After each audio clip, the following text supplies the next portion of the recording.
Motherfucker!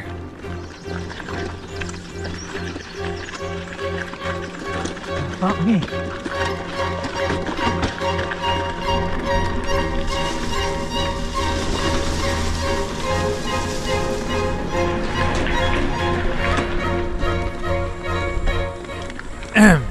I'm the virgin here.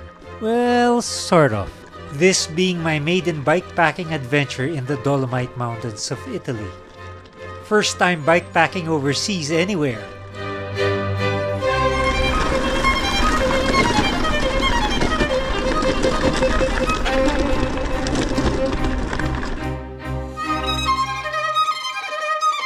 I'm a Filipino from tropical Southeast Asia. This is what's exotic to me.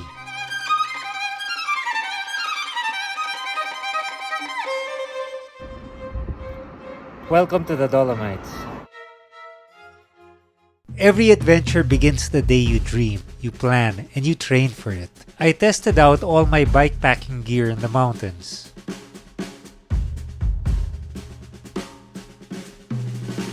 I built up my strength on epic climbs and tough multi-day rides. Myself, I could prepare and train, but there was no taming the weather. Canals run dry, silent motorboats, and gondolas at a standstill. For a few days, Venice, famed for its beautiful canals, has not been picture perfect. North of that country, the north of Italy, which we've seen dramatic scenes through the course of today after severe flooding, which has killed at least 8 people. Thousands more have been evacuated from their homes. Forlì near Bologna, and the mayor of that city says the city is on its knees, devastated and in pain. Residents Divers in have been 15 recovering cities bodies. across Italy have been told to stay out of direct sunlight this afternoon as extreme heat continues to grip southern Europe. The heat wave could break Europe's current temperature record of 48.8 degrees Celsius. The Veneto Trail is held yearly at the last week of June when summer begins. As early as October 2022, I was already asking organizers and veterans of the Veneto Trail about what weather to expect. The event website even posted the average seasonal temperatures for Cittadella and Cortina d'Ampezzo, both towns along the route. But climate change happened. A heat wave named Cerberus, the three-headed hellhound.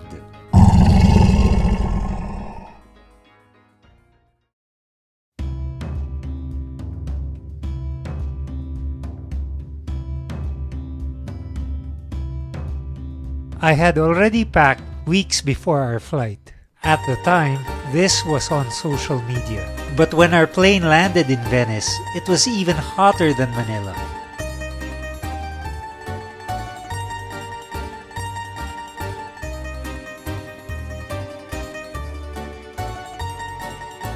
Cittadella, a medieval walled city where the Veneto Trail would start and end, was 34 degrees Celsius.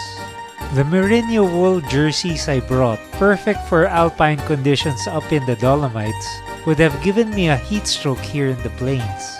After some panini and limoncello, we checked in at Hotel Berlanda and I assembled my bike. The next day, we took a side trip to Padua to buy a cycling jersey designed for extreme heat, even up to 40 degrees Celsius, just like the ones I had foolishly left back home.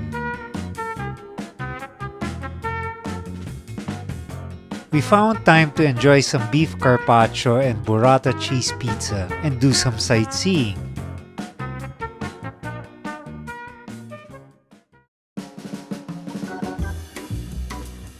We made it back to Cittadella in time for the briefing. I rode to it wearing my new jersey. Just about every kind of bike was there. The 2019 Giant Anthem 29er is a carbon fiber cross-country bike. Dual-sided Stages crank power meters help me to pace my efforts on epic distances. The 28-tooth Shimano XT chainring paired to a Garbaroque 11-50 cassette allows me to climb steep trails even when fully loaded. Vittoria 29 by 2.35 Mezcal tires have tightly spaced center lugs that offer low rolling resistance. The FRM UB1 dropper post can't handle the weight of a huge and heavy saddlebag, so instead I'm using Ortlieb gravel panniers. The Old Man Mountain divide rack attaches directly to the rear axle. The specialized 3D printed mirror saddle is so comfortable on ultra-distance rides, I have it installed on all my bicycles. Ortlieb fork packs are completely waterproof and are trusted with my electronics and first aid. Mounted on the handlebar is a Salsa EXP cradle that keeps the Relevate designed salty roll dry bag stable. The Garmin 1040 solar navigational computer has a battery life of 45 hours and can be recharged by the Sun Dynamo hub that also powers the sine wave beacon headlight and USB port. Ergon GS3 grips distribute pressure on the palms and offer alternative hand positions to prevent numbness. The 2-liter Apidura Racing top tube bag is stabilized by the ASS clip from 76 Projects. The custom-fitted full-frame bag by Outdoor Lung is made with ripstop waterproof X-Pack fabric. Storing my water in a 3-liter Apidura frame bag bladder keeps my center of gravity low.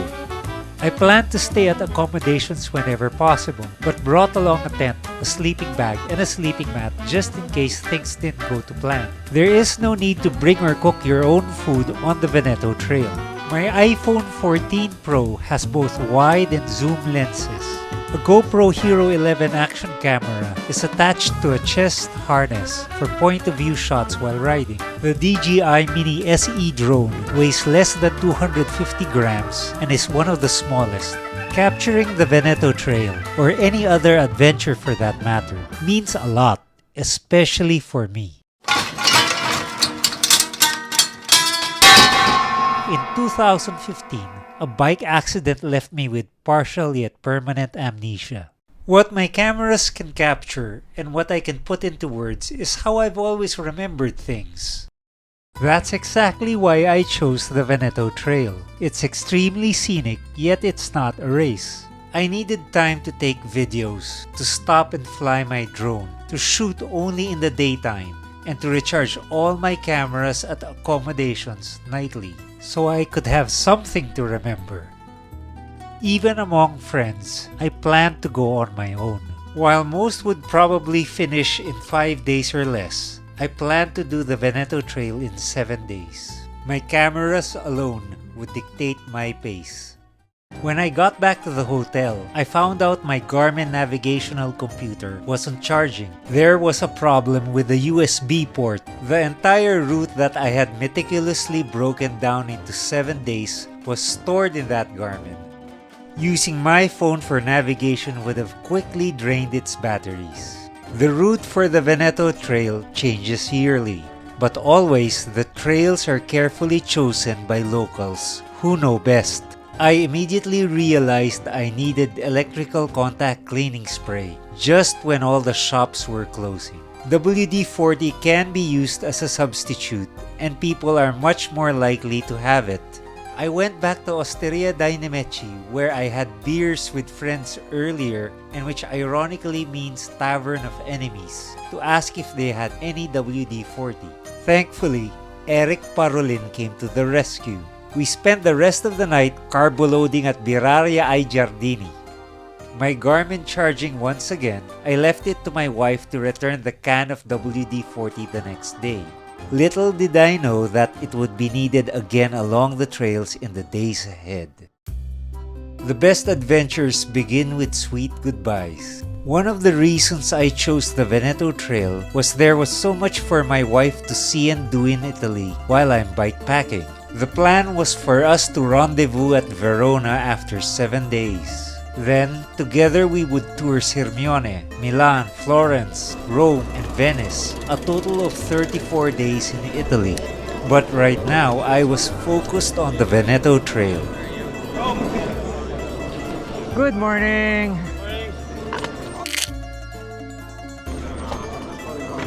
Where's Mr. Cheang?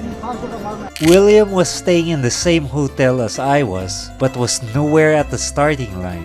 Take care, man. Yeah, you too. Message William para you're together.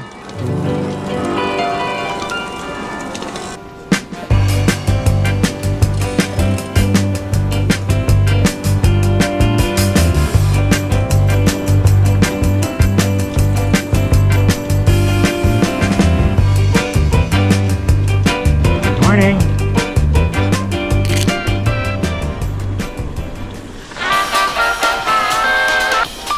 Less than 7 kilometers from the start, we were going through the comune of Brenta on a trail beside the river of the same name. The Fiume Brenta is an extremely long river, and this wouldn't be the last time we'd be riding alongside or crossing it. The Cerberus heat wave was worse than summer in the Philippines. The first notable town along the route was Marostica, another medieval walled city. It was an opportunity to fly my drone, enjoy an espresso, and catch up with JP and William, as well as newfound friend Petrica. The chessboard pattern of white and pink marble on the piazza is not coincidental. Locals play life-size chess on the town square in costume once every other year.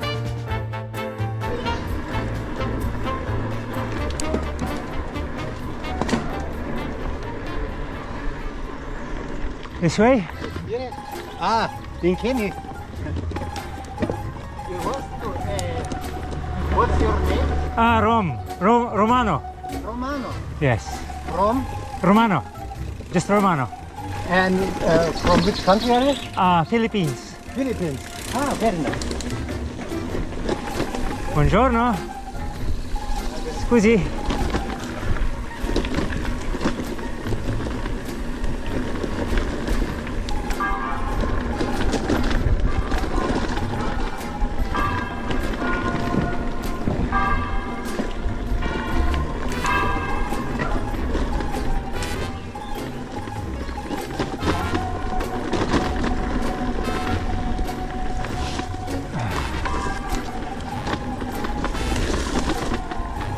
Nice.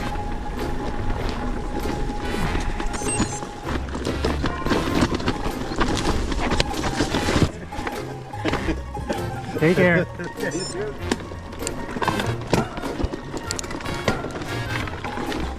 Ah, motherfucker! Come on! Yeah!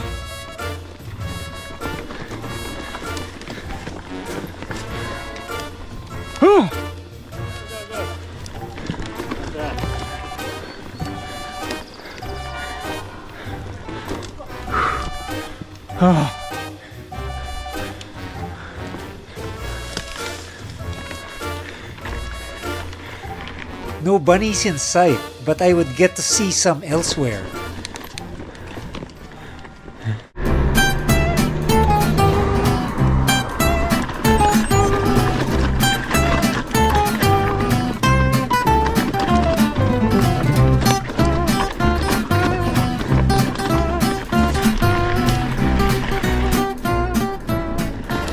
After going through vineyards, I stopped by at Bar Trattoria Sant'Antonio in Caltrano.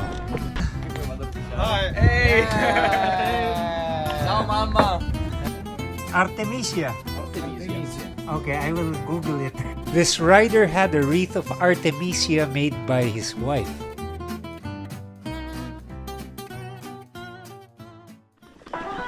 JP and I found ourselves biking alongside each other intermittently.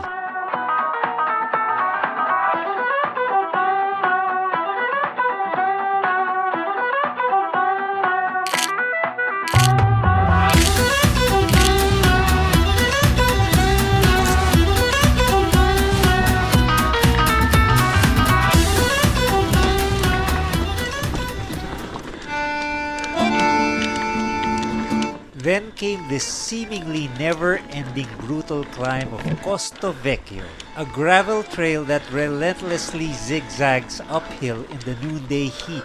You gotta be shitting me. I was cussing because I already did 62 kilometers according to my Garmin, and yet the water refill point at the 61 kilometer mark promised by the organizers was still nowhere in sight. I was out of water, and it was all my fault. I deliberately did not refill my water bladder before the climb to lighten my load.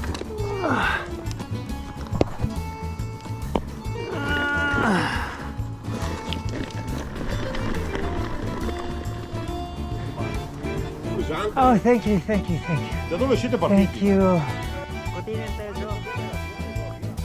JP and I were saved by this family that gave us ice-cold water. Hotter than this. Little did we know that just a few hundred meters ahead was the water refilling point. Yes! Thank you. I let JP go ahead while I took my time eating the free snacks. Hello. As soon as I crossed over the Strada Provinciale, I was on a forest trail that went past a cemetery for Austrian soldiers who died fighting Italy in the First World War. But I was just too dead tired to see a cemetery. The real attraction was the trail itself. Hello.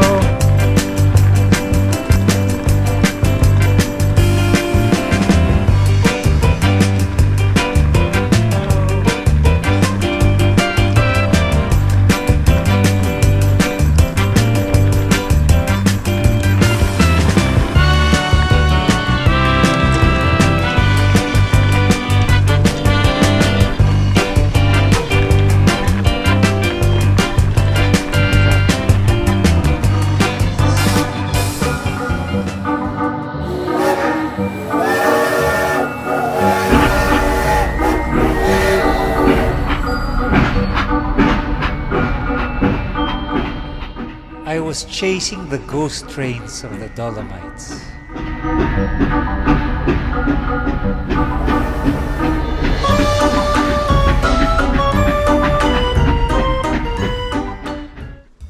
As fantastic as the trail was, I was about to cry uncle from hunger. I came across Zio Vasco where I had pizza, espresso, and emotional support from this friendly dog. Hello. Other bikepackers were buying supplies at the outskirts of Asiago for roughing it overnight, but I went straight to the heart of town where accommodations were waiting for me.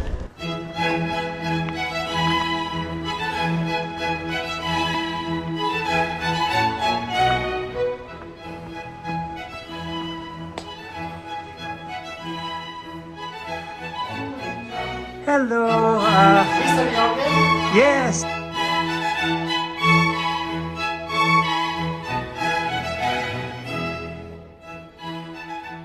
I was quite surprised at the room I had chosen online back in Manila when I was sleepless and panic booking at 3 in the morning. A luxury suite with 2 massive bedrooms and 2 queen-size beds with a bedside bathtub and a chilled wine rack stocked with Prosecco. The fireplace and the sauna were ridiculous in this summer heat, and the glass-walled shower meant I couldn't share all this generous bed space. I wasn't allowed to take my bike to the room. The only trousers I had were rain pants, and the only shoes I had were dirty from mountain biking. But it would have to do. On my way to dinner, I bumped into fellow bikepackers Ulrich, Martin, Michael, and Herman. Then had pasta and pepper steak. Not bad for my first day of the Veneto trail.